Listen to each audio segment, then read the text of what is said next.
निस्तार हित वाल्मीक तुलसी भयो कलि कुटिल जीव निस्तार हित वाल्मीक तुलसी भयो। साधु जी त्रेता काव्य निबंध करी सतकोटि रामायण करी सतकोटि रामायण।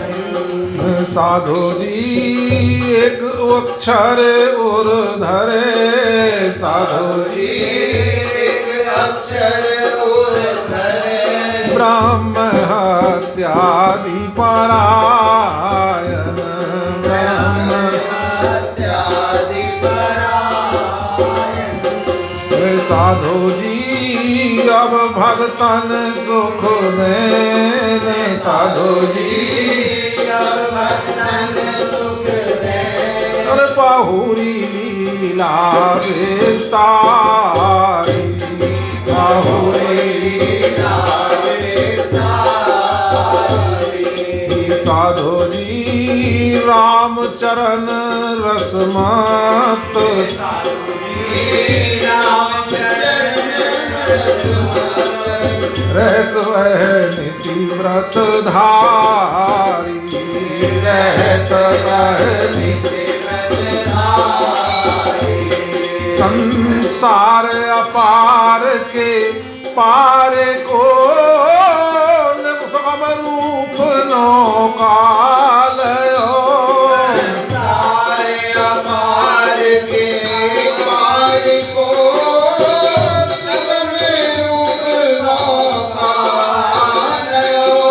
कुटिल जीवन स्टार हित वाल्मीक तुलसी भयो। कुटिल जीवन स्टार हित वाल्मीक तुलसी भयो। कलि कुटिल जीवन स्टार हित वाल्मीक तुलसी भयो।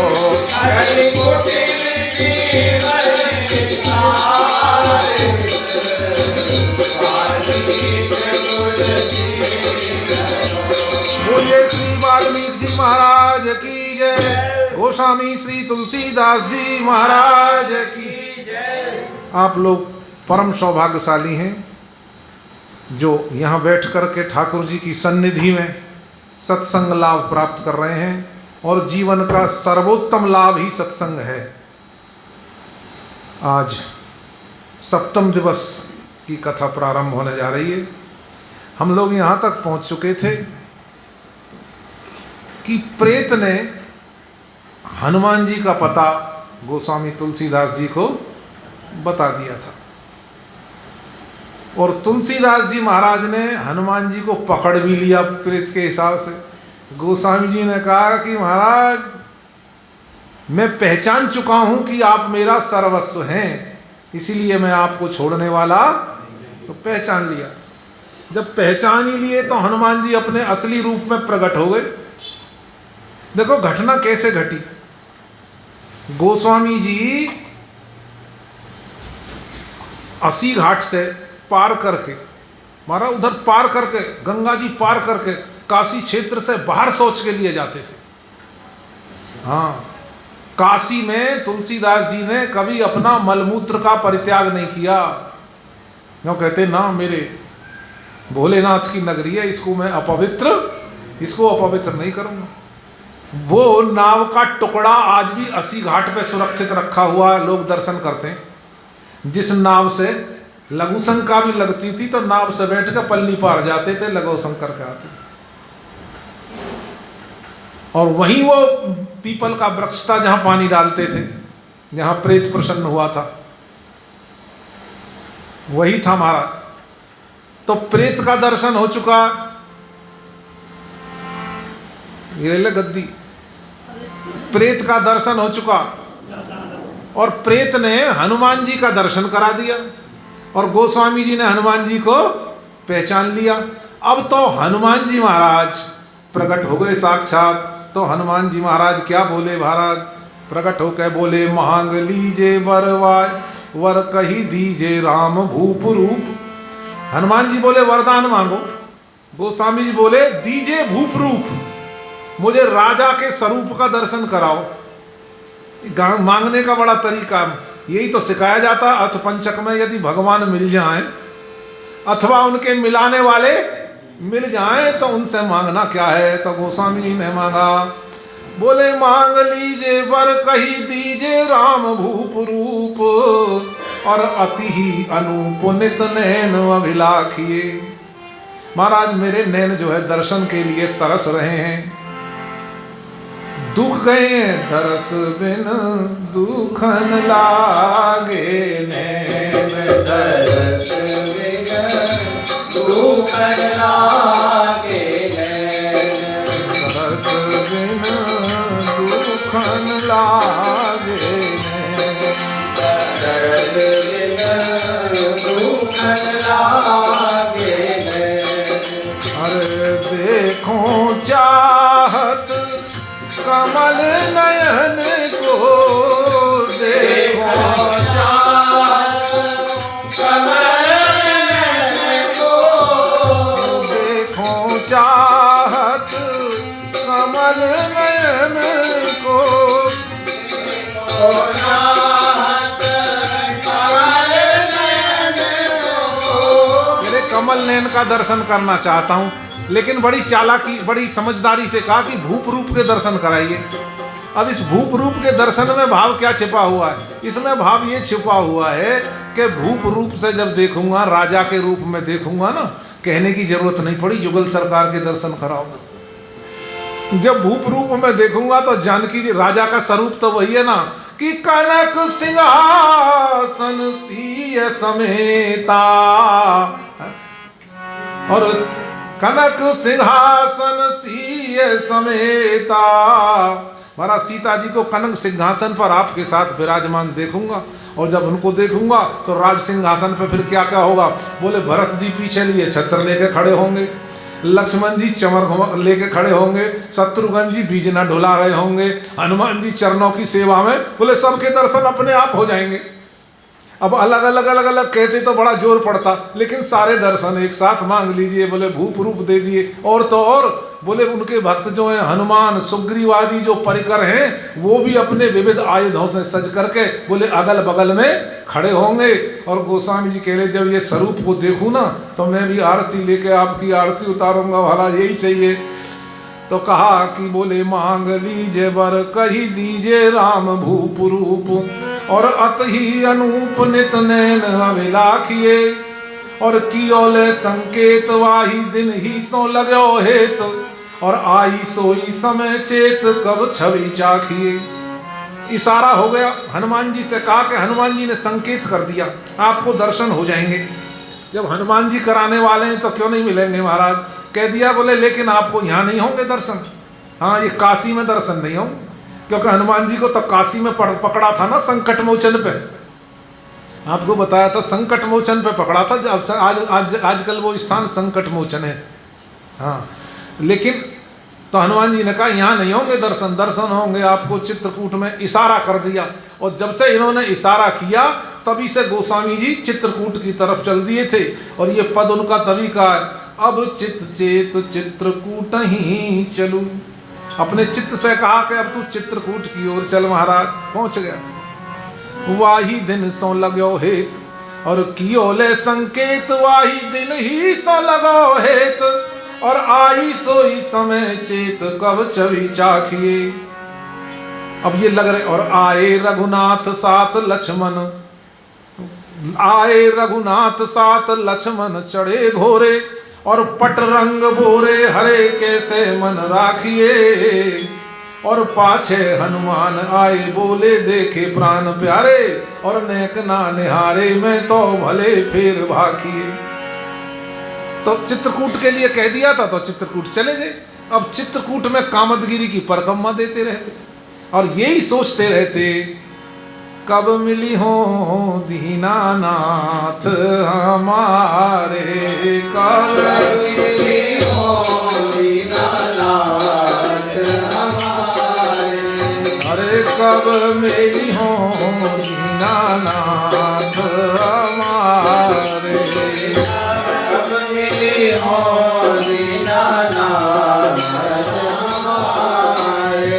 और जैसे मिले प्रहलाद भगत को, जैसे मिले प्रहलाद भगत को, और खम्म फाड़ हिरना घुस मारे, खम्भ फाड़ हिरना घुस मारे। खम्भ फाड़ हिरना घुस मारे। खम्भ फाड़ हिरना घुस मारे। अब तो महाराज खाना पीना भूल गए, अब इसी में लगे कि वो शुभ घड़ी कब आएगी महाराज, वो शुभ दिन कब आएगा कि जब भगवान के दर्शन होंगे। भक्तों के यही चटपटी लगती है। मनु शतरूपा जी जब तपस्या कर रहे हैं तो यही हो रही है, बोले उर्वाभिलाष निरंतर होई, और देखहु नयन परम प्रभु सोई। ये अभिलाषा बढ़ती जाए तो इसका मतलब भगवान का दर्शन नजदीक है, होगा। ये देखो कि हमारे हृदय में दर्शन की अभिलाषा बढ़ रही है कि नहीं बढ़ रही है। अगर दर्शन की अभिलाषा बढ़ती जा रही है तो भगवान का दर्शन पक्का होने वाला है, पक्का होगा। तो यही नित्य अभिलाषा होती रही। भक्त तो यही करते रहते हैं अभिलाषा, कोई कुछ करता है, कोई कुछ करता है।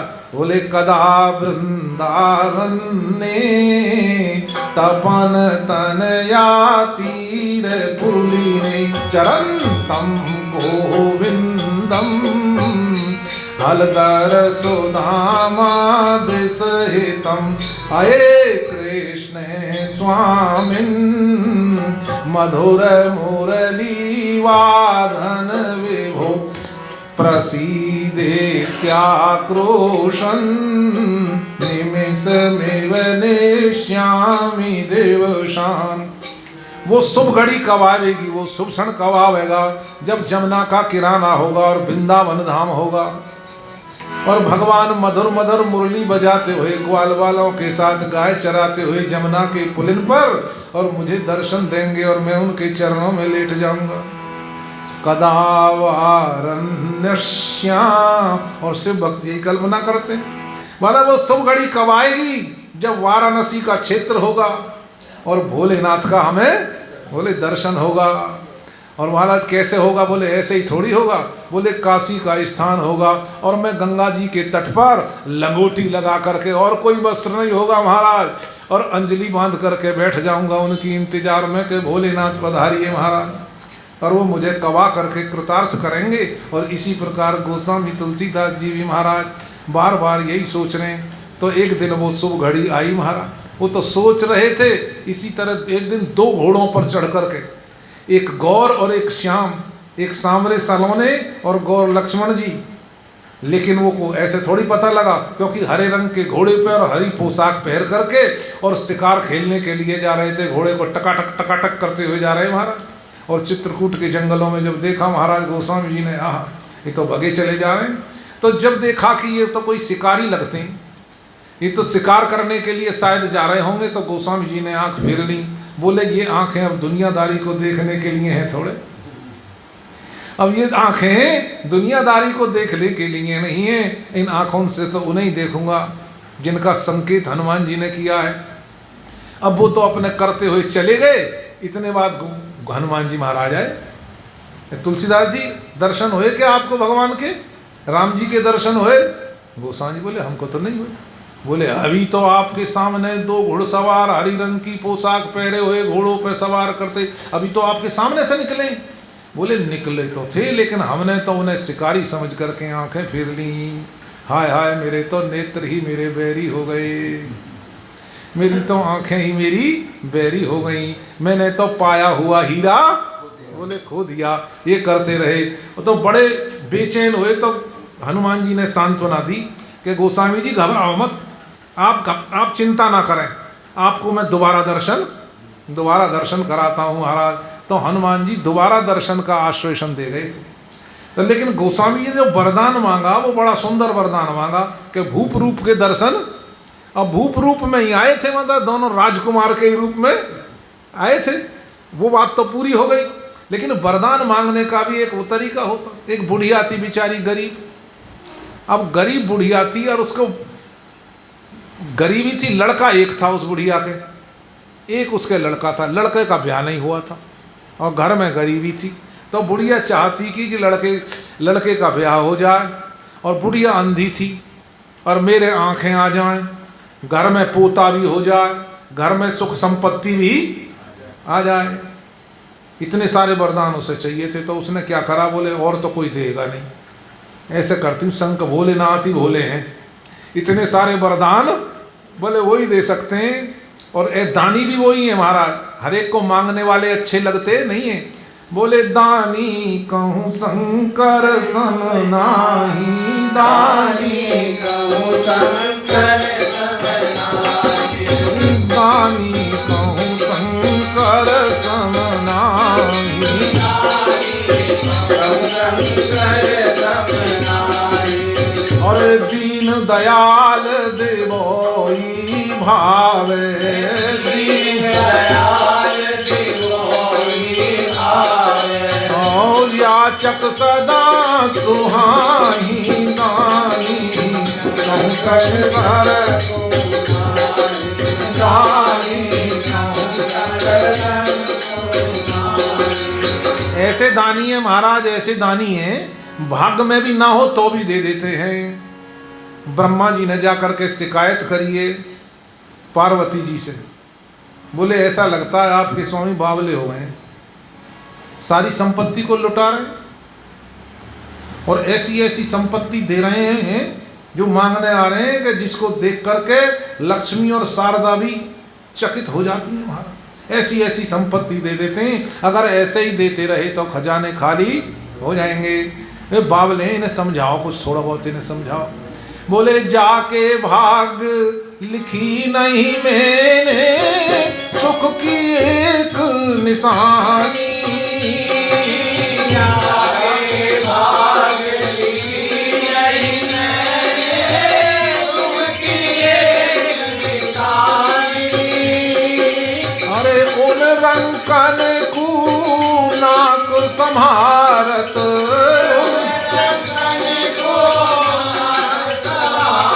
अरे हो आयो नकवानी, नाहे भवानी, अरे बाबरो रावरो नाहे भवानी। महाराज जिनके भाग्य में मैंने सुख की एक निशानी तक नहीं लिखी, उनके लिए तो स्वर्ग पे उपस्थित कर देते। तो ऐसे तो हमसे होगा नहीं होगा। तो बुढ़िया ने सोचा तो ऐसे दानी तो भोलेनाथ ही हैं महाराज, सबसे ज़्यादा प्रसन्न होने वाले। मतलब जल चढ़ाने से तो यमलोक से तार देते हैं बाहर, और दूध चढ़ा देते तो महाराज क्या कहना, और गाल के बजाए थे निहाल कर देते हैं। तो बोले अब निहाल होना है तो शंकर भगवान की उपासना करी, बहुत उपासना करी तो शंकर भगवान प्रसन्न हो गए। शंकर भगवान बोले मैया वरदान मांग, लेकिन शर्त यह है कि एक ही वरदान मांगना है। मैया बोली हमारे पास तो पूरी लिस्ट तैयार है वरदान मांगने की, और ये एक की बात कर रहे हैं, ऐसे तो काम चलेगा नहीं, तो करूं क्या करूं। तो बुढ़िया बोली अपने गुरुजी से पूछिया। फिर शंकर भगवान बोले पूछिया। गुरुजी के पास गई, अपनी समस्या रखी, बोले मेरे पास तो इतनी लंबी लिस्ट है। और शंकर भगवान ने कहा बोले एक ही वरदान मांगना है। तो गुरुजी ने बता दिया, बोले ऐसे कर तू, शंकर भगवान से कहना मैं अपने पोते को सोने के कटोरा में दूध पीता हुआ देखूं। शंकर भगवान बोले बड़े प्रसन्न हुए, हंसे, बोले तू तो हमसे भी आगे निकल गई तूने एक में ही सब कुछ मांग लिया। देखो अपनी आंख मांग ली, दीर्घायु भी मांग लिया, पोता भी देखेगी, दीर्घायु भी मांग ली, संपत्ति भी मांग ली जब सोने का कटारा होगा तो, हाँ जी, और पोता भी मांग लिया, और छोरे का ब्याह भी मांग लिया। अब ब्याह होगा तब तो पोता होगा। बुढ़िया बड़ी चालाक निकली महाराज। इसीलिए अर्थ पंचक में ये बात बताई जाती है कि भगवान मिल जाएं तो उनसे बोले क्या मांगना चाहिए? अच्छा, कुछ कुछ ऐसे भी होते हैं जिनको मांगना ही नहीं आता, उनके एक की कौन के अनेकों वरदान मिल जाएं तो भी फेल हो जाते हैं। नारद जी महाराज ने एक गरीब ब्राह्मण को देखा तो उसकी गरीबी देख करके कहा कि है तो सदाचारी ब्राह्मण लेकिन गरीब है बेचारा, इसकी गरीबी दूर हो जाए, क्योंकि नारद जी का दिल बड़ी जल्दी पिघल जाता है। एकदा नारदो योगी परा अनुग्रह कांक्षया और पर्यटन विविधान लोकान मृत्यु लोकम ततो दृष्टवा जनान सर्वान मृत्यु लोक है, वहाँ तो देखते ही ना उनका दिल पिघल जाता है। तो उससे कहा कि मांग लो, वरदान मांगो। ब्राह्मण देवता वरदान मांगिए। तो ब्राह्मण देवता बोला महाराज, ब्राह्मणी से कहा महाराज वरदान मांगो। पहले ब्राह्मणी से कहा भाई पहला हक किसका है, लेडीज फर्स्ट, पहला हक तुम्हारा है, पहले आप मांगो वरदान। तो उसने वरदान मांगा। उसने समझा कि इसके घर में गरीबी है तो पैसा मांग लेगी, इनकी गरीबी दूर हो जाएगी, अब मुझे भी तसल्ली हो जाएगी। तो वरदान उसने क्या मांगा, मुझे बड़ी परम सुंदरी बना दो, रूपवती बना दो। माथा ठोका महाराज, नारद जी महाराज ने माथा ठोक लिया। अरे आया था किस लिए, चलो एवं मस्तु कह के चले गई। वो परम रूपवती हो गई। अब परम रूपवती हो गई तो एक दिन अपने दरवाजे पर खड़ी थी, राजा की सवारी निकली। और पहले जमाना ऐसा ही था मुसलमानी शासकों में, मतलब उठा के ले गए, बोले परम रूपवती है, उसको उठा के ही ले गए, वहाँ रख गई। ब्राह्मण बेचारा बड़ा परेशान, बोले अच्छा वरदान मिला। ब्राह्मण बोला के बोले अच्छा वरदान मिला, या तो घरवाली भी घर से चली गई। अब वो इस बात पे चिढ़ा हुआ था, घरवाली से चिढ़ा हुआ था कि इसने रूप क्यों मांगा, इसको पैसा मांगना चाहिए था, हम गरीब थे, इसको पैसा मांगना चाहिए था और हम गरीब थे। कोई बात नहीं, दूसरा चक्कर लगा। नारद जी को फिर दया आई, ब्राह्मण के यहाँ आए कि ब्राह्मण देवता आपकी पत्नी ने तो वरदान सही नहीं मांगा, आप मांग लीजिए। तो दूसरा वरदान मांगा, उसके पति से कहा वरदान मांगने के लिए महाराज।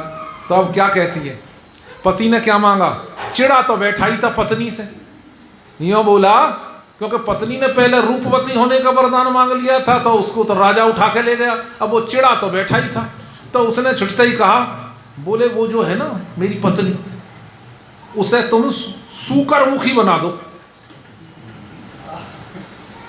सुअर जैसा मुंह हो जाए, उसको सूकर मुखी बना दो। गुस्सा तो उसके था ही, उसने यही वरदान। नारद जी ने फिर माथा ठोका, मैं आया था इनकी गरीबी दूर करने के लिए, लेकिन ये दूसरा वरदान मांग लिया। फिर चले गए। फिर नारद जी महाराज को थोड़ी दया लगी, कोमल चित अति दीन दयाला है, तो फिर दया लगी तो फिर आए। उन्होंने कहा कि ये दोनों तो ऐसे ही हैं, इसके बेटे से पूछ लेते हैं। लड़के से कहा बेटा तू कोई वरदान मांग ले। लड़के से कहा वरदान मांग ले, तो लड़के ने पता है क्या मांगा। लड़का बोला ऐसे करो, मेरी माँ जैसी थी वह वैसी, तो जैसी थी वैसी बना दी। क्योंकि जब वो सूकर मुखी हो गई थी तो राजा ने परित्याग कर दिया। अब जैसी थी वैसी बन गई, और वैसी बन करके बोले पिताजी के घर में आ गई। तीनों के तीनों जैसे थे वैसे के वैसे ही रहे। तीन वरदान का मौका मिला, लेकिन तीनों वरदानों के बाद भी वहीं जीरो के जीरो।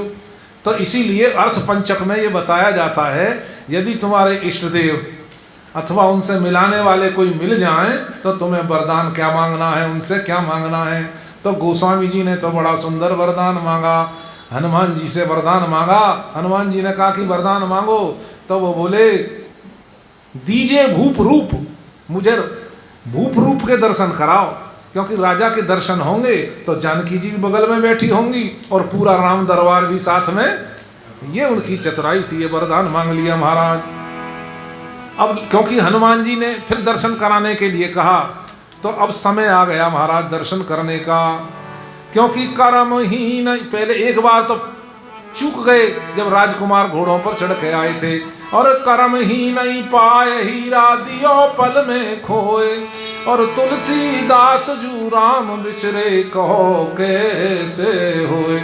हनुमान जी ने समझाया महाराज। और ये सम्मत 1607 की बात है, माघ का महीना था और मौनी अमावस्या का दिन था, और बुधवार का दिन था। गोस्वामी तुलसीदास जी राम घाट पे चंदन स्नान करके चंदन घिस रहे थे महाराज। उसी समय दो बालक आए। हाँ, दो आए महाराज किशोर अवस्था के, एक गौर और एक श्याम। गोस्वामी तो नीचे को जब चंदन घिसते हो तो नीचे को गर्दन रहे, कि नीचे को गर्दन करके घिस रहे थे और इसी चिंता में थे कि भगवान के दर्शन कब हों। हाय हाय मैंने पाया हुआ हीरा खो दिया, बड़ा दुख था महाराज, आंखों से आंसू निकल रहे थे। तो जैसे ही चंदन मांगा तो उन्होंने कहा कि ये तो कोई महात्मा तो है नहीं, थोड़ी सी नज़र से देखा महात्मा तो है नहीं। बोले जाओ बच्चा जाओ, तुम अपने खेलो, तुम अपना काम करो, तुम अपने जाओ, यहाँ मुझे क्यों परेशान कर रहे हो, मैं तो वैसे ही परेशान हूँ। वो दोनों राम लक्ष्मण मन में सोच रहे हैं कि बाबा अभी तो तू कह रहा है परेशान हूँ और हम चले गए तो तू और परेशान होएगा। हनुमान जी ने देखा कि यही कहीं मौका ना चूक जाए, इसीलिए वहाँ पेड़ पर बैठ कर के महाराज तोता बन कर के बोले हैं, चित्रकूट के घाट पर भई संतन की भीड़, तुलसीदास चंदन घिसे तिलक देत रघुवीर। तुलसीदास चंदन घिसे तिलक देत रघुवीर। और काशी बस बापा पता प्रेत से हनुमत का दर्शन पाया। काशी बस पापता प्रेत से हनुमत का दर्शन पाया। अरे हनुमत कृपा राम दर्शन कर हुआ आपका मन भाया। अरे हनुमत कृपा राम दर्शन कर हुआ आपका मन भाया। अरे चित्रकूट के घाट का दोहा जन जन कंठ कंठ छाया। चित्रकूट के घाट का दोहा जन जन कंठ कंठ छाया। और रामचरित मानस प्रकाश हित परम पुण्य अवसर आया। रामचरित मानस प्रकाश हित परम पुण्य अवसर आया। शिव कृपा पुरस्सर किए ग्रंथ तैयार बाबा तुलसी कलि कुटिल जीवन सार।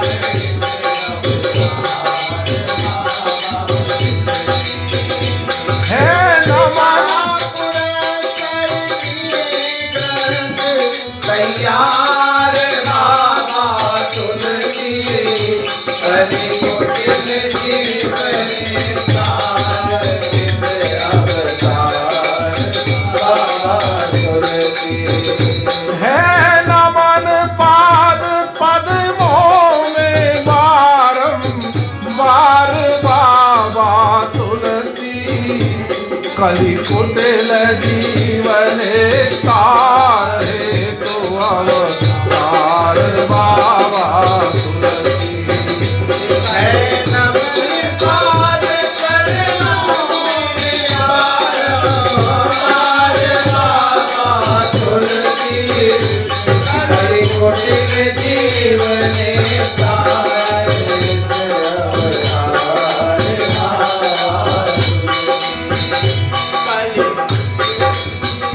निस्तार है तो अवतार बाबा तुलसी। अब देखो हनुमान जी महाराज ने दर्शन तो करा दिया, हनुमान जी की कृपा से राम जी का दर्शन तुलसीदास जी को हुआ। और जब से दर्शन हुआ, दर्शन दे करके तो भगवान अंतर ध्यान हो। अब जैसे ही भगवान अंतर ध्यान हुए तो तुलसीदास जी तो पछाड़ खा करके गिर गए महाराज। क्योंकि जो एक बार देख लेता है फिर उनको देखे बिना तो विरह सागर में डूब गए महाराज, बेहोश तक हो गए। हनुमान जी उन्हें होश में लाए, आश्वासन दिया। हनुमान जी ने देखा कि हालत खराब हो जाएगी। हनुमान जी बोले गोस्वामी जी चिंता मत करो, आपको भगवान की लीला के और लीला बिहार के दर्शन बार बार होते। ये हनुमान जी आशीर्वाद दे के गए महाराज, क्योंकि बेहोश होकर के पृथ्वी पर गिर पड़े थे महाराज। रात्रि के समय हनुमान जी ने, महाराज रात को नींद नहीं आ रही है, रात में बेहोश हो जाते हैं, उठते हैं। तो हनुमान जी ने रात को ही प्रकट होकर के ये कहा कि गोस्वामी जी चिंता मत करो, एक बार दर्शन हुए, आप चिंता मत करो, आपको बार बार दर्शन इनकी लीलाओं के होते रहेंगे। उस दिन से तुलसीदास जी की भक्ति की महिमा बहुत बढ़ गई, यत्र तत्र सर्वत्र फैल गई महाराज। अब तो प्रसिद्धि हो गई गोस्वामी तुलसीदास जी की महाराज। एक दिन ये कामदगिरी की परिक्रमा कर रहे थे गोस्वामी तुलसीदास जी महाराज, और परिक्रमा करते करते लक्ष्मण पहाड़ी पर जा रहे थे। परिक्रमा में एक साइड में एक लक्ष्मण पहाड़ी है, काफ़ी ऊंचाई। बहुत लोग जाते हैं वहाँ पे, कुछ छोड़ देते हैं, नहीं जाते हैं। तो लक्ष्मण पहाड़ी पर जा रहे थे, मार्ग में एक सफ़ेद रंग का सर्प मिला। सफ़ेद रंग का इनको सर्प मिला महाराज। अत्यंत दीन होकर उसने प्रार्थना की, हे मुनिनाथ, आप मुझे अपने कर कमलों से स्पर्श कर दीजिए। गोस्वामी जी ने उस सर्प को अपने कर कमलों से स्पर्श किया तो वो तो महाराज मुनि के रूप में प्रकट हो गया। मुनि के रूप, उनका नाम था योग मुनि। तो उस मुनि ने कहा कि महाराज, उन्होंने कहा भी तुम सर्प कैसे बन गए, तुम तो मुनि हो। और उसकी कुटिया वहीं थी, कामदगिरी के पास में योग मुनि की कुटिया थी। बोले तुम सर्प कैसे बन गए? बोले ऐसे बन गए कि मुझे जो धनराशि प्राप्त हुई थी ना संत सेवा के लिए और भगवंत सेवा के लिए, मैंने उसे अपने प्रयोग में ले लिया। ये बड़ा कठिन काम है हमारा। हाँ, जो राम जी के दरबार में जो मुकदमा गया है, जो कुत्ता कह रहा है कि इन्हें, वहाँ भी तो यही केस है, वहाँ भी यही हालात हैं। तो महाराज इन्होंने इस मुनि का उद्धार किया। अब जब मुनि का उद्धार किया, मुनि तो महाराज अपनी कुटिया पर चले गए। लेकिन ये बात सबको पता लग गई कि महाराज सर्प इन्होंने मुनि बना दिया, इनको साक्षात दर्शन हो चुके हैं चित्रकूट में। अब चारों तरफ ये बात फैली तो भीड़ लग गई, दर्शनार्थियों की बहुत भीड़ लग गई। अब दर्शनार्थी बहुत आने लगे महाराज। लेकिन गोस्वामी जी महाराज भीड़ से बड़े घबराते थे। गोस्वामी जी तो जानते थे ना महाराज, जो आत्म प्रशंसा है ना, ये बड़ी खतरनाक है। ये आत्म प्रशंसा बहुत खतरनाक, इसी में ठगा जाता है व्यक्ति। तो गोस्वामी जी ने कहा कि तुलसी भेड़ी की धसन जड़ जड़ता अभिमान। ये तो भेड़ चाल है, लोग बाग जिसके पीछे लग गए आज चले जाते हैं। ये भजन नहीं करने थे, कुछ नहीं करने थे। तो गोस्वामी जी ने क्या किया कि गुफा से निकलना ही बंद कर दिया। गोस्वामी जी ने गुफा में ही घुस गए और गुफा से निकलना बंद कर दिया। बोले भीड़ तंग करने लग गई, अब किसी को दर्शन ना दे महाराज। आज भी देवांगना स्थान है चित्रकूट में, आज भी ऐसे ऐसे महात्मा हैं जो गुफा में ही रहते हैं। हम दर्शन करके आए थे एक महात्मा का, वो साल में एक ही दफा निकलते हैं, वह जून के महीना में, पूरे साल भजन करते हैं। देवांगना स्थान है, वहाँ कई ऐसी गुफाएं हैं जहाँ आज भी महात्मा लोग दर्शन, अब वो गुफा में घुस के भजन कर रहे हैं, बड़े बुजुर्ग महात्मा।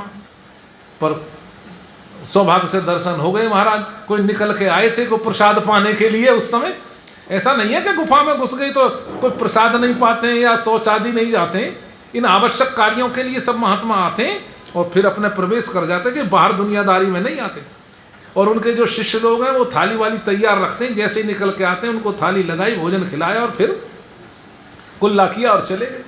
तो गोस्वामी जी ने गुफा में ही रहना प्रारंभ कर दिया, निकलते ही नहीं।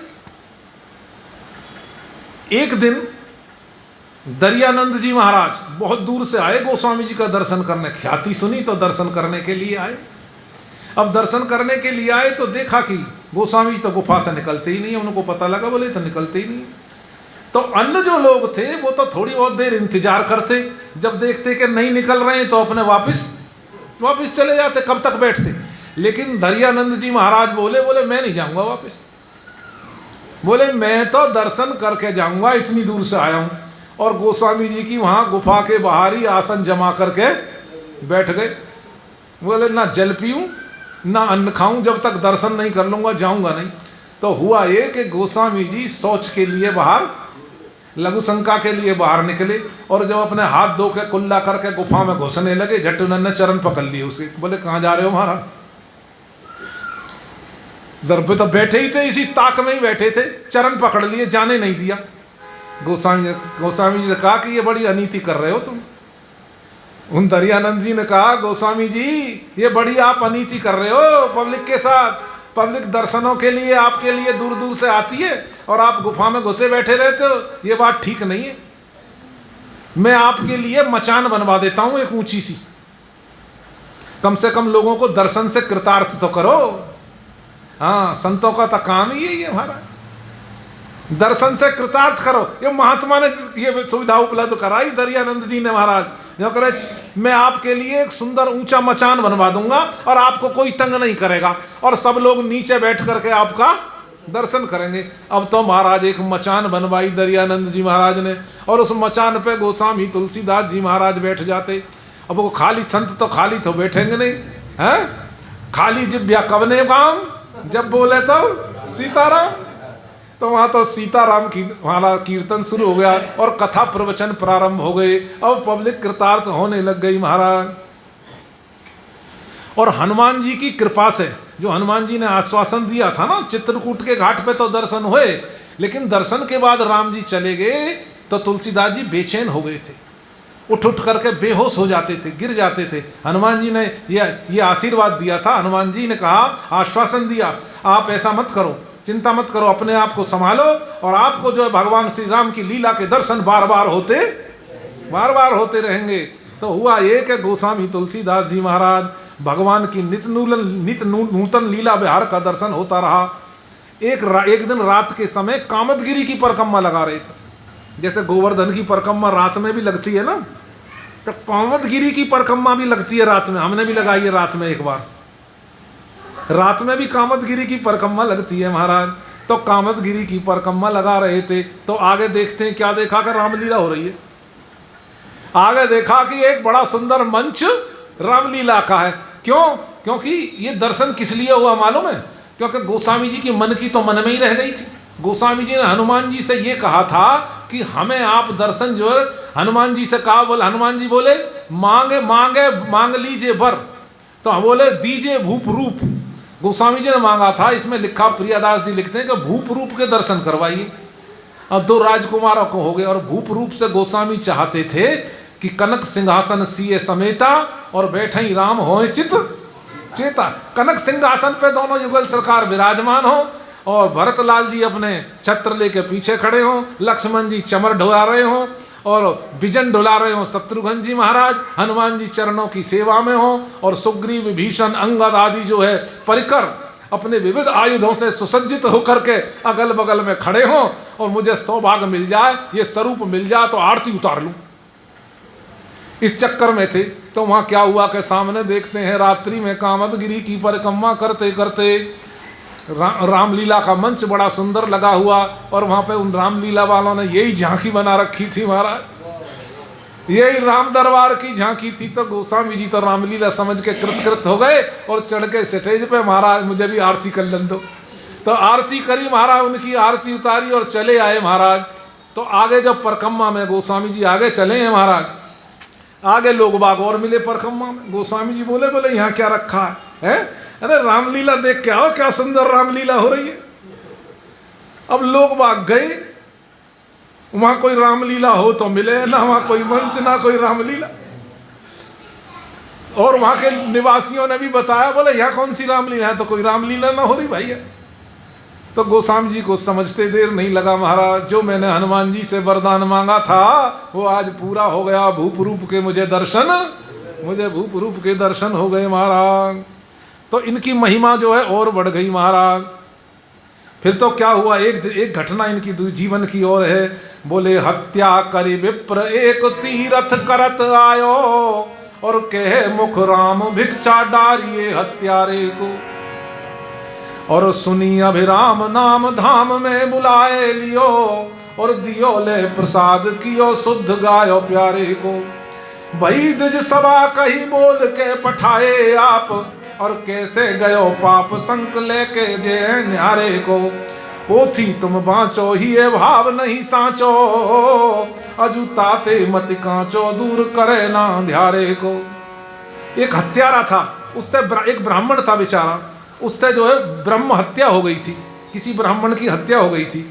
तो उनको काशी के पंडितों ने ये कहा था, जाति से बाहर कर दिया और ये कहा था कि आप सारे तीर्थों में भ्रमण करेंगे, भिक्षा मांग के खाएंगे और ये कहेंगे कि महाराज मुझे हत्यारे को भिक्षा डाल दो, मैं हत्यारा हूँ, मैं पापी हूँ, ऐसा कह करके महाराज। तो हत्या करी विप्र एक तीर्थ करत आयो।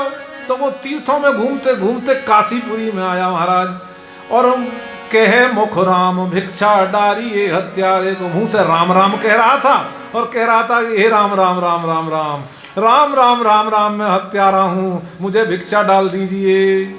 जैसे ही राम राम उसके मुंह से सुना, गोस्वामी जी भाग के दौड़ के गए और उसके पकड़ के छाती से गोस्वामी जी ने उसको हृदय से लगा लिया और अपने अपने कुटिया पे ले आए और वहां ले जा करके प्रेम से आसन बिछाया और महाराज अपने साथ जिमाया, अपने साथ उसको जिमाया।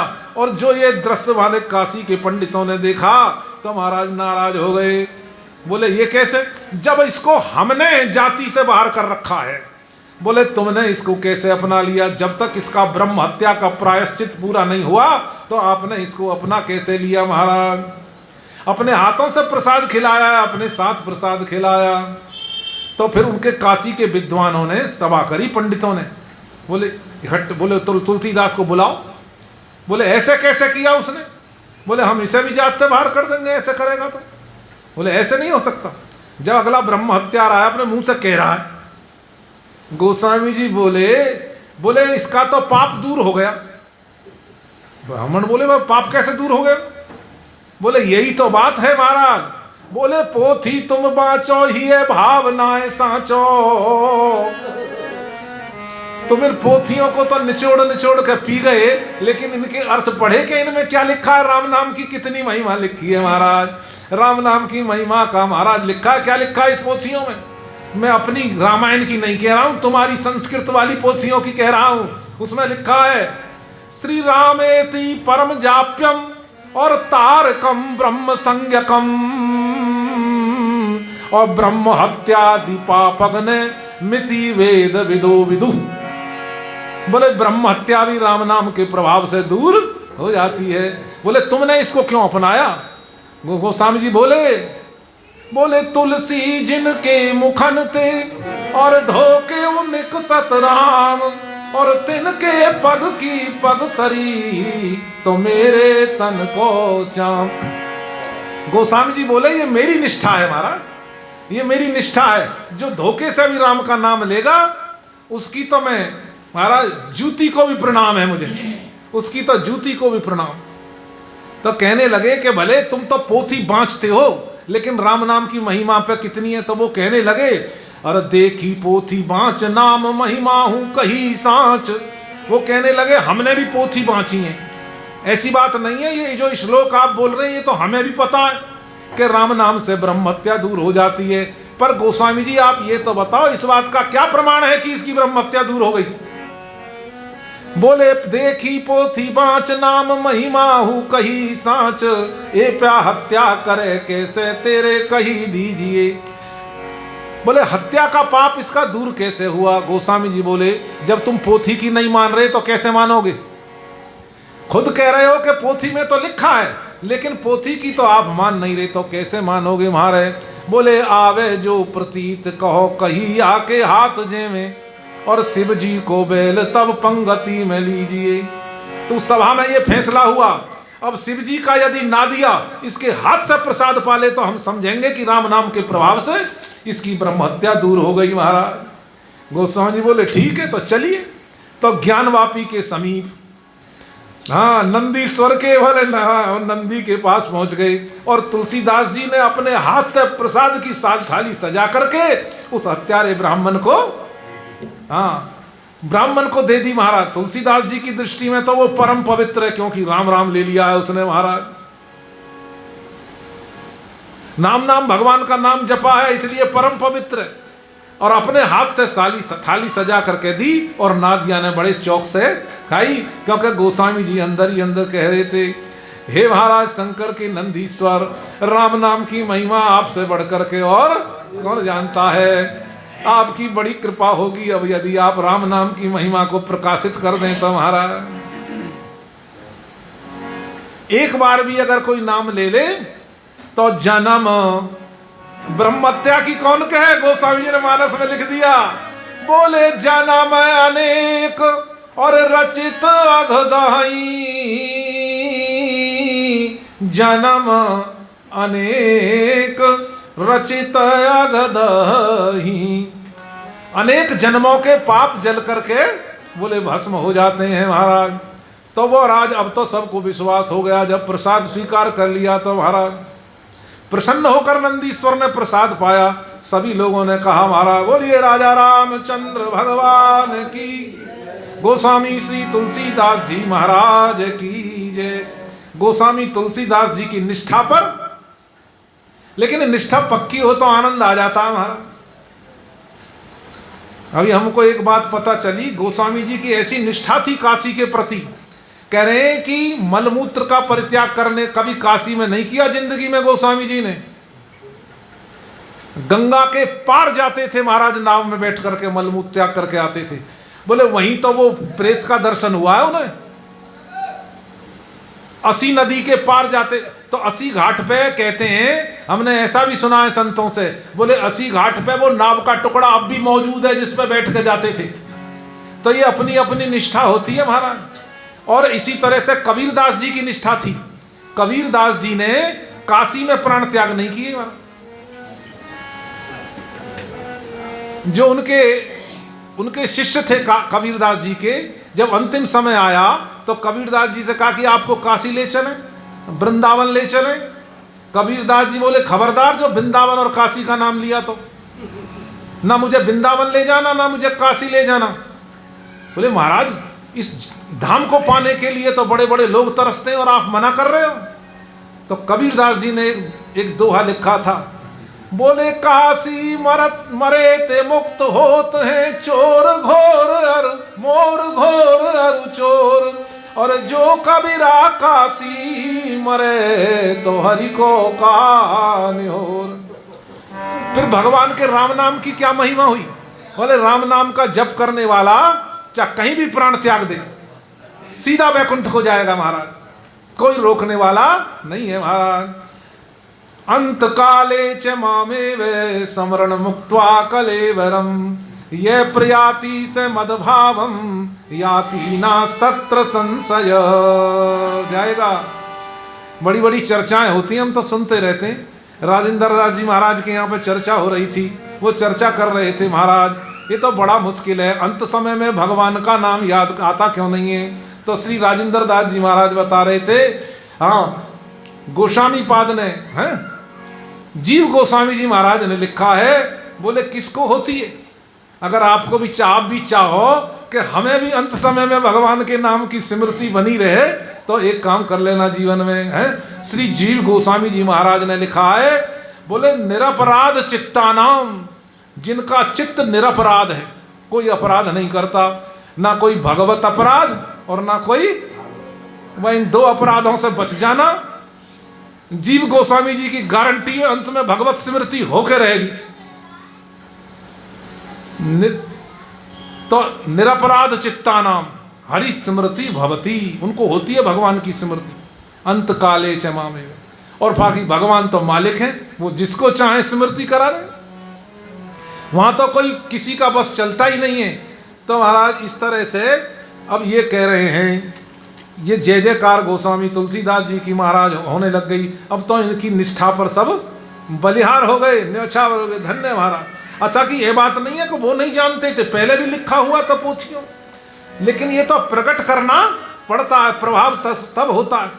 तो भगवान तो सबके हृदय में मौजूद है, किसके हृदय में भगवान नहीं है। लेकिन गोस्वामी जी ने लिखा, बोले अस प्रभु हृदय और अछत विकारी, सकल लोग जग दीन दुखारी। फिर भी लोग दुखी हैं, फिर भी लोग दीन हैं, फिर भी लोगों के हृदय में विकार भरे हुए हैं महाराज। इसीलिए सुतीक्षण जी महाराज ने अरण्य कांड में ये प्रार्थना करी है, महाराज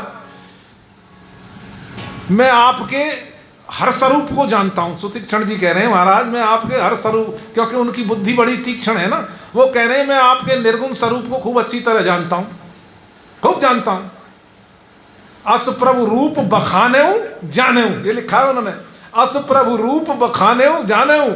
लेकिन बोले आप जब जानते हो और वो बात कहते भी हो बखानते भी हो, तो वही रूप से तो मैं आपके हृदय में बैठा ही हूं, तो फिर और क्या जरूरत है। बोले नहीं जरूरत है। बोले सीता अनुज समेत प्रभु और चाप बान धर राम, मम ही गगन इंदु इव और बसहु सदा निय काम सियावर राम। जय जय राम मेरे प्रभु राम, जय जय राम। तो महाराज ये स्वरूप चाहिए, ये जो सगुण साकार रूप है ये करना पड़ता है, ये होता नहीं है। वो तो बैठे हैं, सबके हृदय में बैठे हैं, लेकिन वो तो बिल्कुल कैसे हैं, वो तो इकल खोंडे हैं, वो तो अपने एकांत में बैठे रहते हैं, वो ना किसी की हाँके हैं ना किसी की। जैसे बहुत से लोग होते हैं ना, अपने दुनिया वाले भी ऐसे होते हैं क्योंकि भैया ना हम काय की भली कहें ना बुरी करें, इनकी घर की बात है, हम काय को बुरे बने। तो वो तो भगवान ऐसे हैं, वो ही है वो जो सम भगवान है ना, जिनको कहते हैं भगवान सम है? सम भगवान ही कह रहे, समदर्शी मोहि कह सबको सेवक प्रिय अनंत गति सो।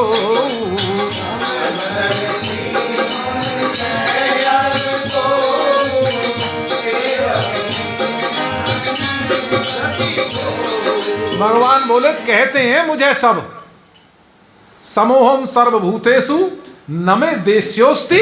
न गीता में खुद भी कह रहे हैं समोहम सर्वभूतेषु, मैं सब प्राणियों के प्रति सम हूं, ना मेरे अंदर किसी के प्रति द्वेष है और ना मेरे अंदर किसी के प्रति राग है। समोहम सर्वभूतेषु न मे देश्योस्ति न प्रिय। लेकिन मानस में महाराज गोस्वामी जी राज बोले कहते होंगे मैं औरों के लिए सम होऊंगा, लेकिन अपने भक्तों के लिए सम नहीं हूं महाराज। क्योंकि अगर मैं भक्तों के लिए ही सम हो जाऊंगा तो फिर भक्ति का तो फिर अर्थ ही कुछ नहीं रह जाएगा।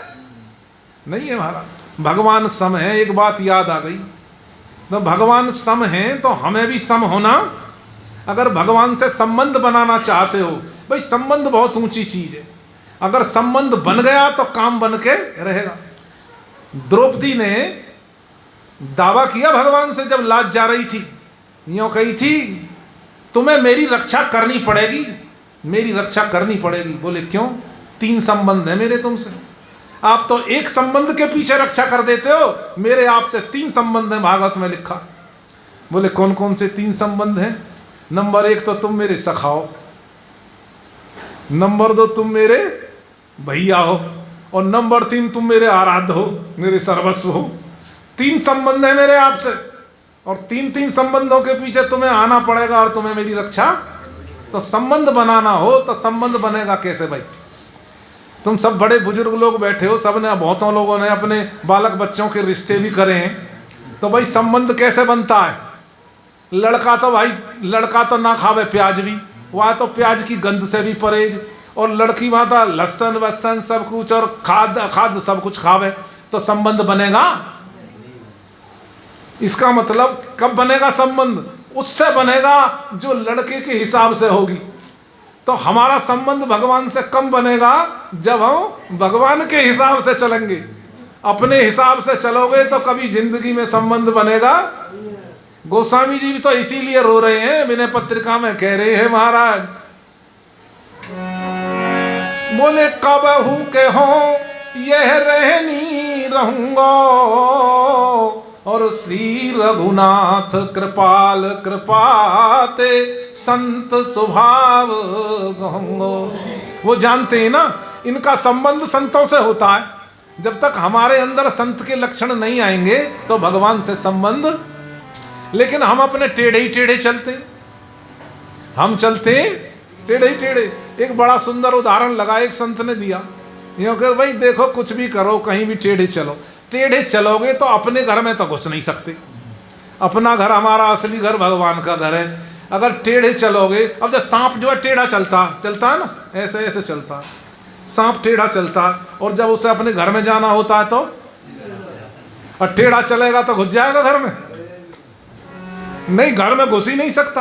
तो ये टेढ़ा चलना जो है हम सीधा सीधा भगवान के हिसाब से चलेंगे तो महाराज बात बन जाएगी। तो गोस्वामी तुलसीदास जी महाराज की निष्ठा बड़ी पक्की है महाराज, और इस निष्ठा पे सारे जो काशीवासी बलिहार हो गए महाराज, काशीवासी बलिहार हो गए महाराज। तो अब महाराज वो अवसर आने लग गया। अब लिखा है यहाँ पे, बोले काशी बस पापता प्रेत से हनुमत का दर्शन पाया। प्रेत से हनुमत का दर्शन पाया। और हनुमत कृपा राम दर्शन कर हुआ आपका मन भाया। हनुमत कृपा राम दर्शन कर हुआ आपका मन भाया। और चित्रकूट के घाट का दोहा जन जन कंठ कंठ छाया। चित्रकूट के घाट का दोहा जन जन कंठ कंठ छाया। रामचरित मानस प्रकाश हित परम पुण्य अवसर आया। रामचरित मानस प्रकाश हित परम पुण्य अवसर आया। वो मौका आ गया महाराज।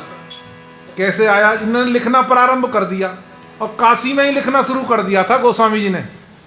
अब गोस्वामी जी लिखते, रोज लिखते, सुबह गायब, रोज लिखें अगले दिन देखें तो गायब। श्लोक लिखते संस्कृत के और जितनी रामायण लिखें सुबह गायब। बोले गई कहाँ, मैंने तो लिखी थी। है पन्ना तो यही है, कॉपी भी यही है, डायरी भी यही है, बही भी यही है, लेकिन वो अक्षर सब गायब हो जाते और कोई पन्ना फटा भी नहीं। इस तरह से करते करते 7 दिन तक प्रयास करते रहे, लेकिन रोज गायब हो जाए। तो 8वें दिन भगवान शंकर ने स्वप्न में आदेश दिया। इनको कहा कि महाराज भाषा में लिखो, भाषा में, बोलचाल की आम भाषा में लिखिएगा, ऐसे मत लिखो, बोलचाल की आम भाषा में लिखो। तो फिर इन्होंने देखा, ये उठे, बोले ये स्वप्न जब देखा तो कई सपने में आंख खुल जाती है। आंख खुली तो साक्षात शंकर भगवान और पार्वती जी सामने खड़े थे। तो इनको कहा, साष्टांग दंडवत किया। शिव जी ने पुनः कहा कि आप भाषा में काव्य लिखो, भाषा में काव्य। वेदवाणी के पीछे क्यों पड़े हो? लकीर के फकीर क्यों बन रहे हो? यदि आपको ये शंका हो कि मेरा जो काव्य है, मेरी जो रचना है, उसको गौरव प्राप्त नहीं होगा, है उसको कीर्ति नहीं मिलेगी, तो मैं जिम्मेवार हूं। मैं आशीर्वाद देता हूं, ऐसी कीर्ति मिलेगी जैसी किसी ग्रंथ को ना मिली होगी महाराज। ये शंकर भगवान ने आशीर्वाद दे दिया। कभी तो कहने शंभु प्रसाद सुमति ही है तुलसी। शंकर भगवान की कृपा से जब बुद्धि में ये बात आई कि किस में लिखना है, और शंकर भगवान ने ये कहा, बोले यहां नहीं, यहां मत लिखो, इसको यहां मत लिखिएगा, इसको लिखने के लिए आप अवध में जाइए। हाँ, लिखने के लिए अवध में जाओ। तो गोस्वामी जी अवध पधारे हैं शंकर भगवान की आज्ञा का सिरोधार्य करके।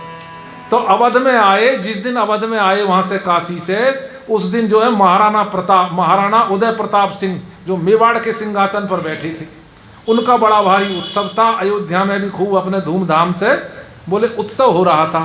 तो गोस्वामी तुलसीदास जी उस दिन वहाँ पहुँचे थे और पहले तो इन्होंने जाकर के सरयू में स्नान किया और सरयू में स्नान करके अपना भजन ध्यान करके सरयू के पुलिन पर विचरण कर रहे थे गोस्वामी तुलसीदास जी। अब सोच रहे थे वो एक अवध में कहाँ जाऊं, किस स्थान पर जाऊं। इतने में ही एक महात्मा आ गए इनके पास।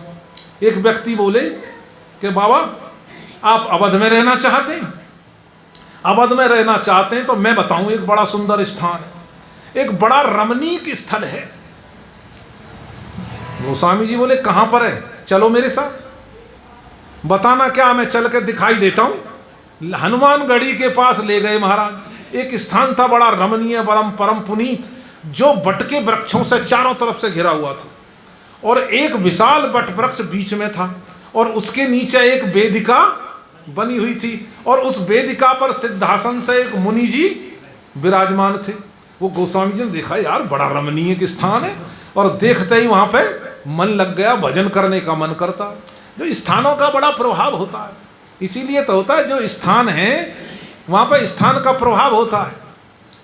अब हमें तो यहाँ घर में ही हमने देख रखा है अपने में, यहाँ बैठ करके जल्दी मन लगता है, दूसरे कमरे में बैठ के फर्क अंतर आ जाता। हम अपने अनुभव की बात बता रहे हैं। यहाँ बैठ करके जल्दी मन लगता है और दूसरी जगह बैठो तो बहुत टाइम लग जाता, 2-2 3-3 घंटे हो जाते हैं जब जा करके मन जो है वहाँ पे लगता है, और यहाँ पर न आते ही लग जाता।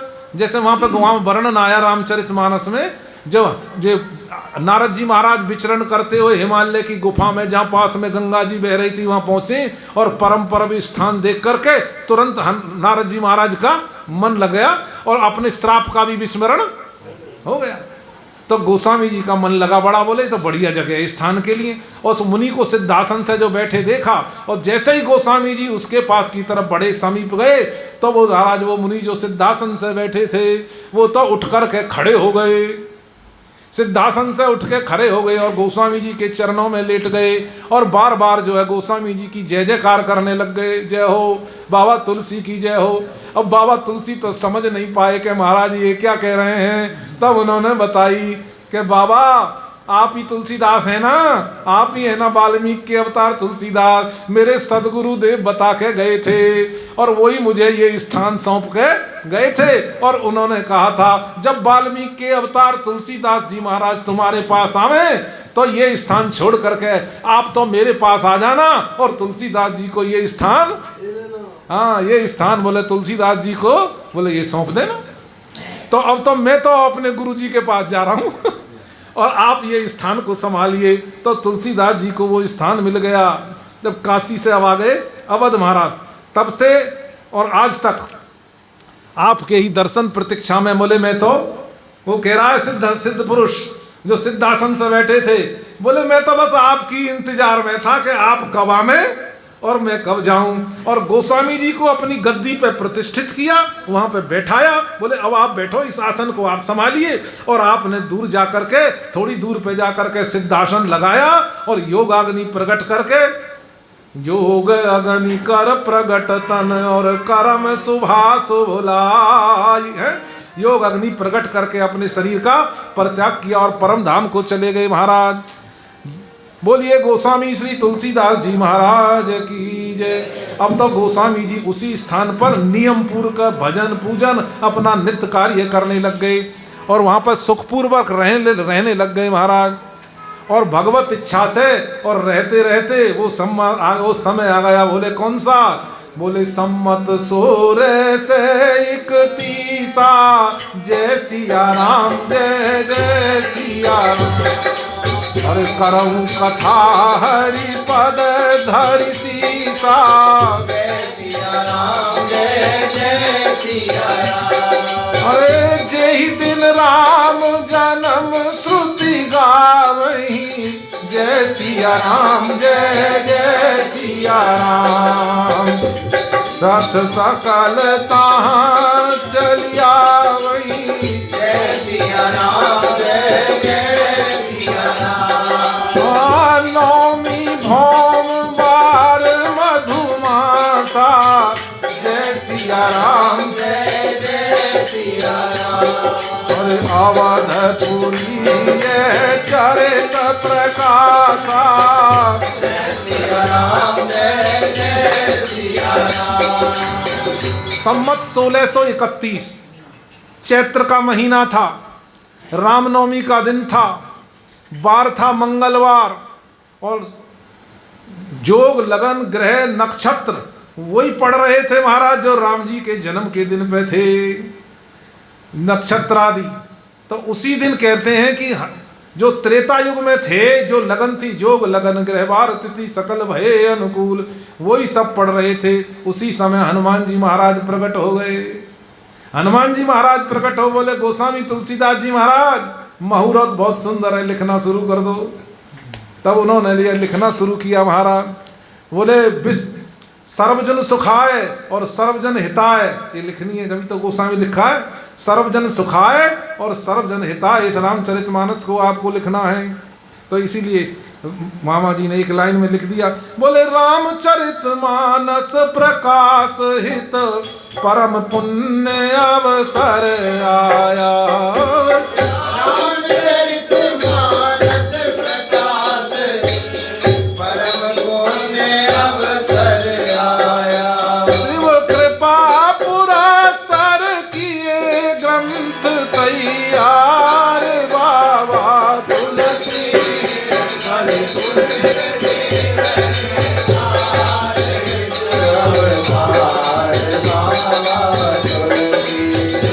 शिव कृपा पुरस्कार किए ग्रंथ तैयार बाबा तुलसी कलि कुटिल जीवन तारे दो अवतार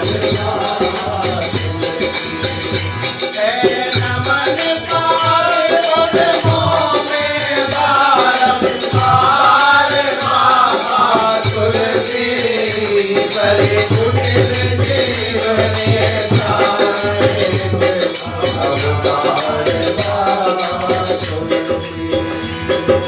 1631 में लिखना शुरू किया था। 2 वर्ष 7 महीना 26 दिन लगे थे।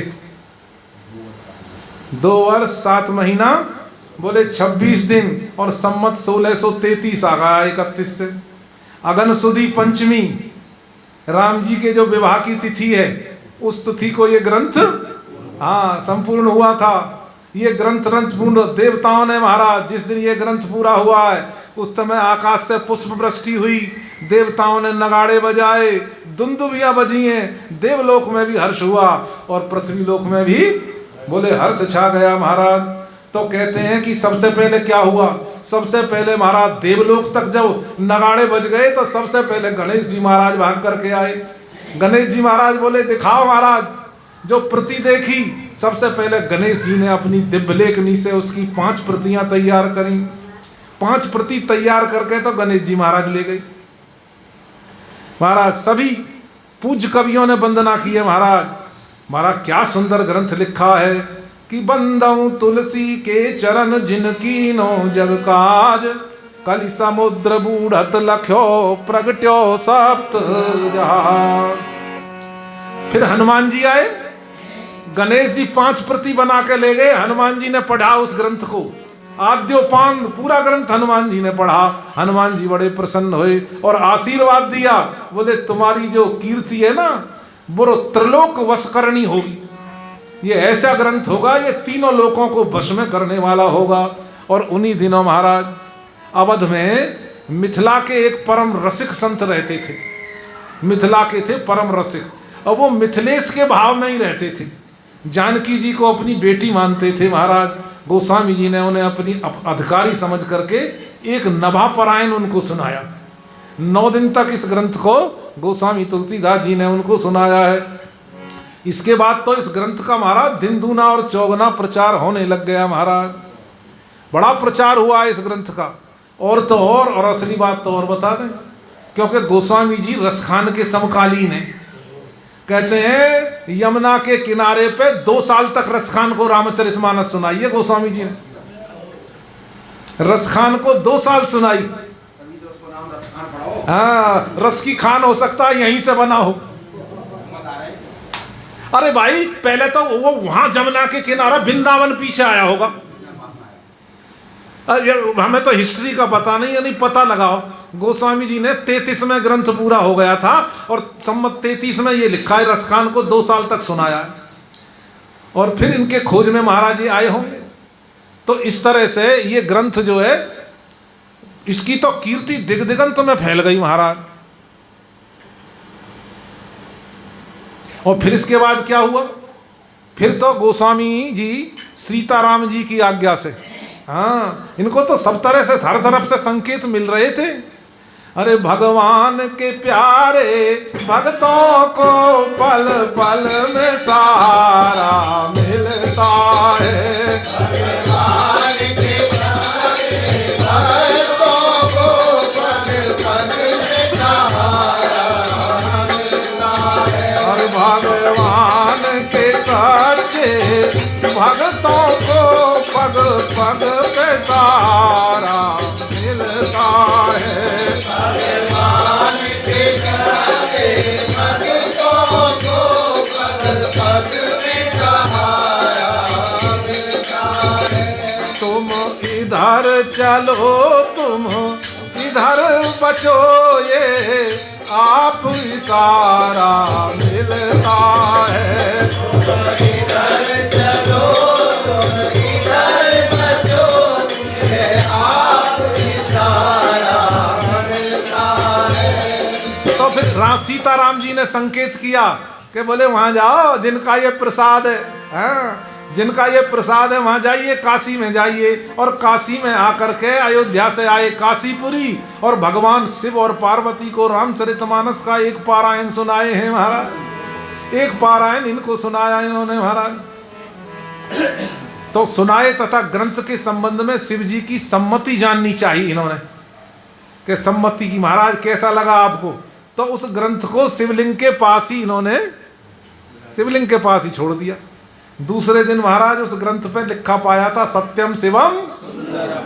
हाँ, बोले सत्यम शिवम सुंदरम लिख के, सत्यम शिवम सुंदरम लिख के, अरे भोले बाबा ने मोहर लगाई, जयति जय तुलसी गोसाई। भोले बाबा ने मोहर लगाई, जयति जय तुलसी गोसाई। अरे तुलसी गोसाई बाबा तुलसी गोसाई, तुलसी गोसाई बाबा तुलसी गोसाई। अरे जय जय सिया रघुराई, जयति जय तुलसी गोसाई।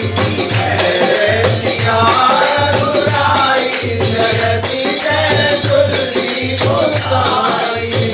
राम नाम प्रतिपाद्य ग्रंथ को, नाम प्रतिपाद ग्रंथ को, और तुलसी ने निज मुख गाई, जयति जय तुलसी गोसाई। तुलसी ने निज मुख गाई, जयति जय तुलसी गोसाई। अब अपने मुंह से ही तो सुना रहे हैं। मिथिला के संत को अपने मुंह से सुनाया, रसखान को अपने मुंह से कीर्ति गाई, भगवान शंकर को कीर्ति सुनाई जहां सत्यम शिवम सुंदरम लिखा गया। पहले तो अपने मुंह से ही गाया ना, तुलसी ने निज मुख, तुलसी ने निज मुख गाई। सब लोगों ने देखा कि महाराज, लेकिन अब ऐसे कौन विश्वास करे।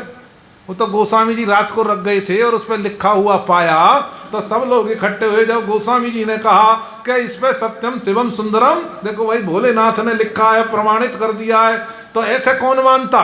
भोलेनाथ भी जानते हैं, ऐसे कौन मानता। जब सब लोग इकट्ठे हो गए तो उसी समय आकाशवाणी हुई, भोलेनाथ बोले कि मैंने लिखा है इस पे सत्यम शिवम, बात प्रमाणित हो गई महाराज।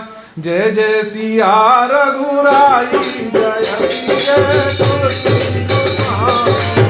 जय सिया रघुराई, जयति जय तुलसी गोसाई। अरे छंद सोरठा सुंदर दोहा,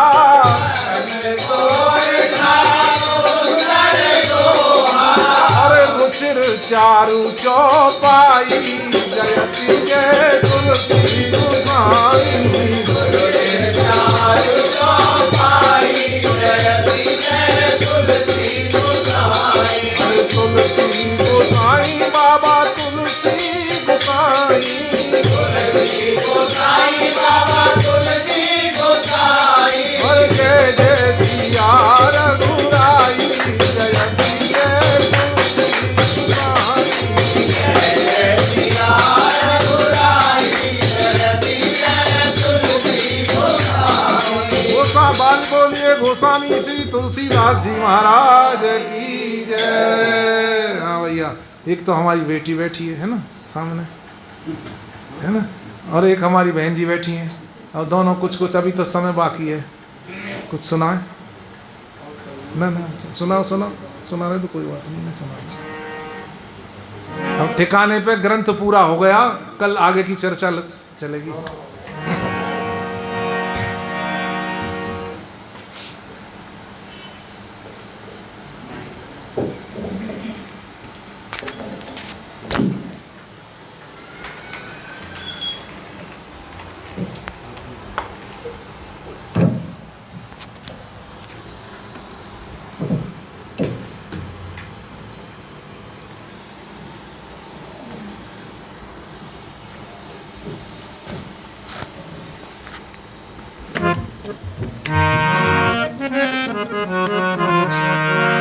श्री राधे गोपाल भज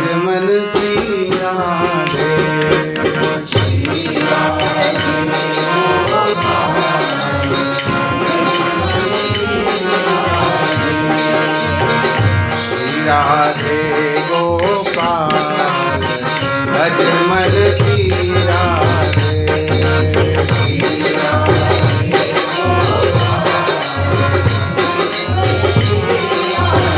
श्री राधे जय श्याम राधे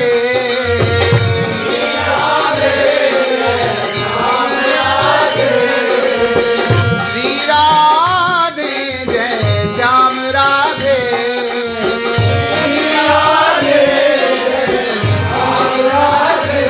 जय जय राधे जय जय राधे श्री राधे गोपाल भज मन श्री राधे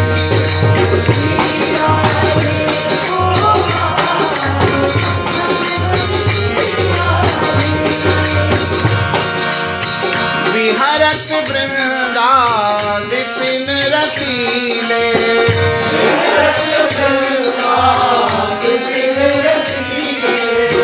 विहरत वृंदा विपिन रसीले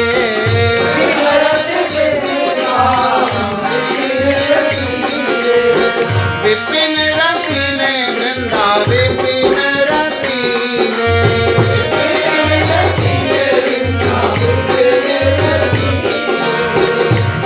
गल मैया भज मन श्री राधे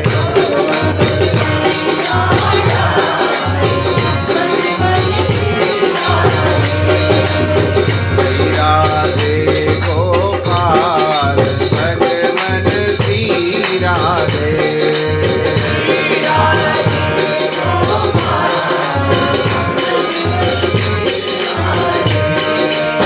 श्री राधे गोपाल भज मन श्री राधे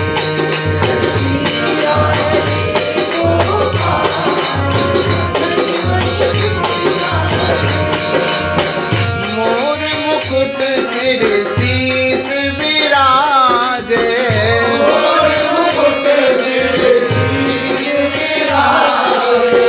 मोर मुकुट सिर शीस विराजे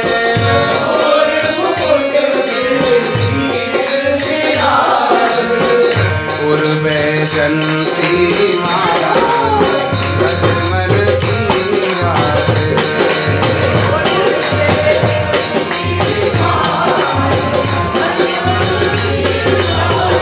श्री राधे गोपाल भजमल श्री राधे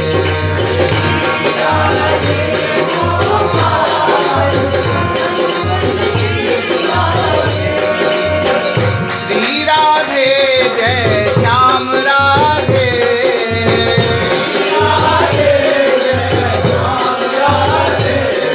जय श्री राधे जय श्याम राधे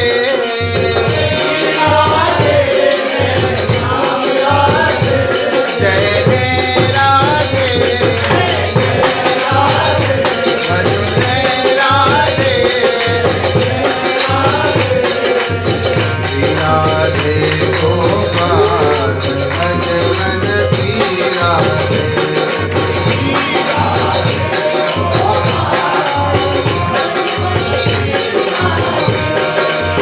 सरस माधुरी छवि कुलख के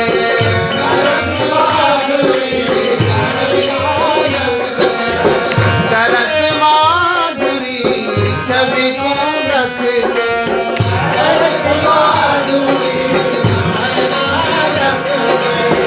सरस माधुरी शरणागत को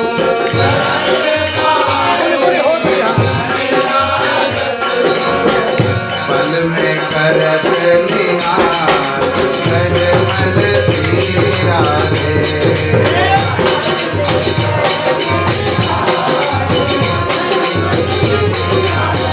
श्री राधे गोपाल भज मन श्री राधे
हाँ माया है चलन की तेरी,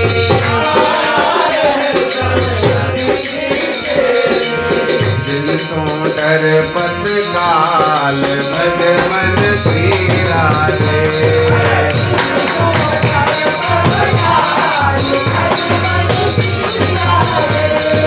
हरि दिन सो डर पत काल भगवन श्री राधे।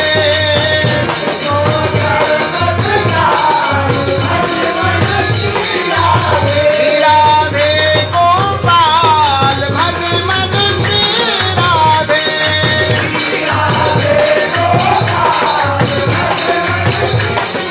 श्री राधे जय श्याम राधे।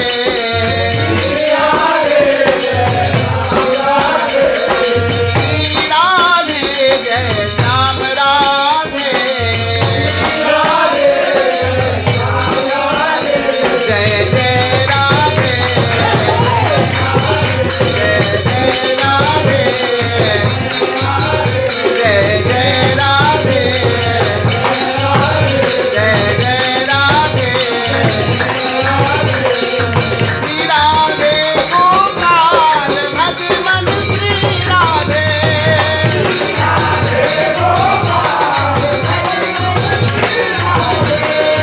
श्री राधे गोपाल भगवन श्री राधे।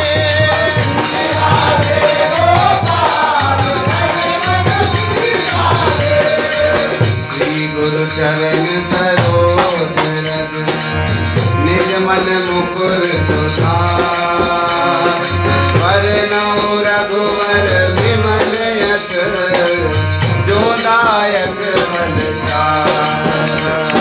ज्योतिहीन तनु जान के तुम रहो पवन कुमार। बल बुद्धि विद्या देहु मोहि हरहु कलेश विकार। जय हनुमान ज्ञान गुण सागर कपीस तिहु लोक उजागर। राम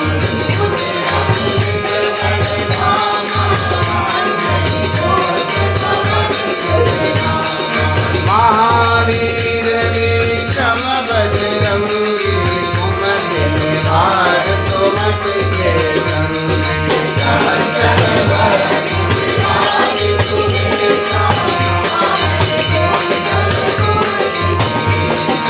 हाथ वज्र और ध्वजा विराजे काले मूँज जनेऊ साजे।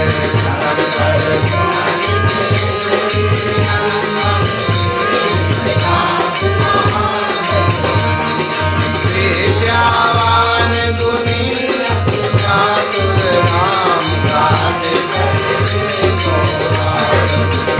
चरित्र सुनने को रतिया राम लखन सीता मन बसिया। सूक्ष्म रूप धरि सियहि दिखावा विकट रूप धरि लंक जरावा। दीन रूप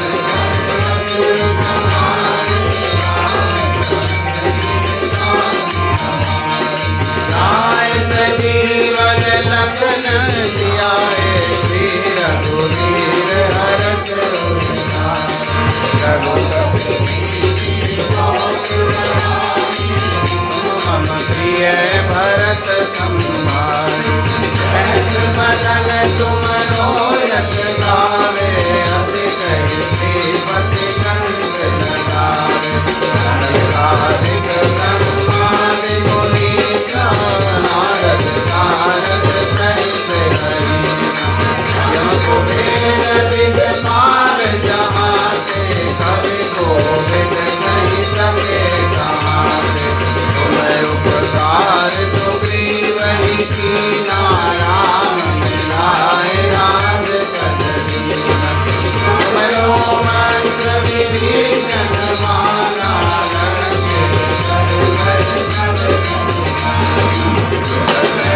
प्रयोजन पर भानु लीलोताहि मधुर फल जानु।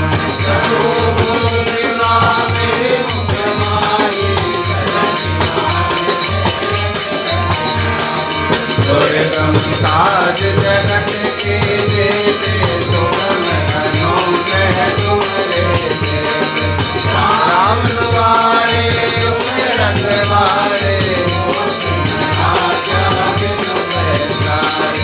सब सुख लहे तुम्हारी सरना तुम रक्षक साहू को डरना आपन तेज समारो आप तीनों लोक हाथ से कांपे पिशाच निकट नहीं आवे महावीर जब नाम रोग हरे सब पीरा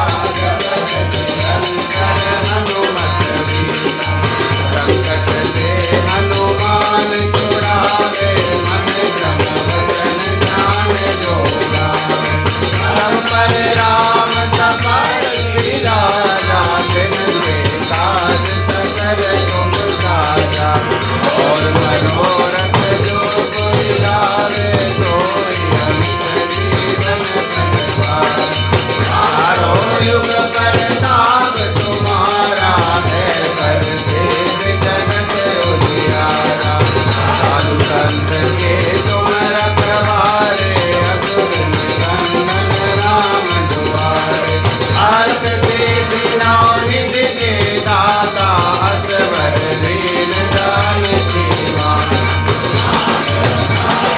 तुम्हारे पाता सदा रहो रघुपति के दाता तुम्हारे भजन राम जन्म जन्म के अंत काल रघुवर पुर जाई जहाँ और देवता कीर्तन करई हनुमत से सर्व सुख करई कट मिटे नव पीरा जो तुम है हनुमत बलवीरा जय जय जय हनुमान गोसाई कृपा करो गुरुदेव के नाथ जो सतबार काट कर कोई तूत